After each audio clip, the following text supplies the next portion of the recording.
But was this another tactic? Even though the second letter promised to outline Peter's role in the homicides, there were still suspicions that it was all part of some elaborate game. It was noted that the letters had different signatures, and the police were worried that Peter would use this information to cry foul in court. Even at the most basic level, it seemed like a power play and an attempt to exert some control over the situation. The inspectors decided that they would keep Peter defensive, and so they played it cool. They informed the suspect that they would discuss the matter with the prosecutor before making any promises.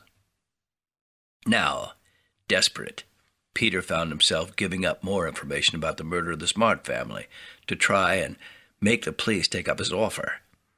Despite being warned by the police not to simply give himself up without the advice of a lawyer, it is claimed that Peter admitted to breaking into the Smart house.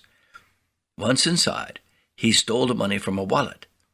Then he shot Mr. Smart, followed by Mrs. Smart, and finally he executed Michael Smart as the youngster lay in bed. On the final killing, Peter admitted that he had thought that Michael was an adult. Following the triple murder, Peter helped himself to biscuits from the kitchen. He stole some more money and the keys to the car. He remembered giving a lift to a policeman, Robert Smith, and then admitted to throwing the gun into the River Clyde. After the confession, the police agreed to let Peter see his parents. What followed was an awkward meeting between mother, father, and son. Sitting in a police cell, Peter found it remarkably hard to reveal the true nature of his crimes to his parents. They had always supported him, to the point when they had helped him escape punishment for quite serious crimes. They were devastated, as one by one, Peter spoke about killing people. After the meeting, Samuel was returned to prison, while Bridget was driven home in a police car.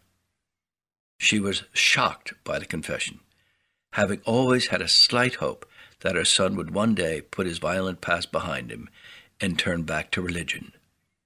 Now, she knew that would never happen. A short time later, Samuel was released. Despite the physical freedom he and his wife enjoyed, they were now locked into the knowledge of the true nature of their son. Peter Manuel was a killer, and now the whole world knew.